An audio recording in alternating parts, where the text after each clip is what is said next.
Seigneur, lorsque mon frère commettra des fautes contre moi, combien de fois dois-je lui pardonner? Jusqu'à 7 fois. Jésus lui répondit, je ne te dis pas jusqu'à 7 fois, mais jusqu'à 70 fois 7 fois. Matthieu 18, 21, 22. Le voici, mon sauveur à plat ventre. Ce n'est plus une chute, simplement, mais un accablement. La première fois que Jésus avait trébuché, c'était pour nous relever de ses péchés en pensée que l'on commet à domicile, si je peux dire ainsi, et qui sont figurés par la fille de Jaïr, ressuscitée à la maison.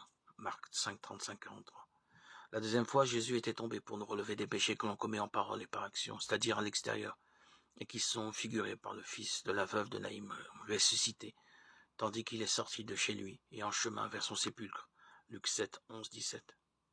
Mais à présent, cette troisième fois, il s'écroule pour relever les pécheurs habitués, invétérés, ceux qui, comme Lazare, sont déjà enfermés dans l'empuantissement du tombeau. Jean 11, 39. Cet affaissement réitéré n'est plus seulement pour ceux qui penchent ou qui ploient. Il est pour tous les hommes rampants et les hommes vautrés, les hommes avachis. Salut, espoir des récidivistes, rédemption des endurcis, relèvement des habitudinaires. Si bas que nous tombions, vous nous relèverez. Vos chutes sont nos redressements.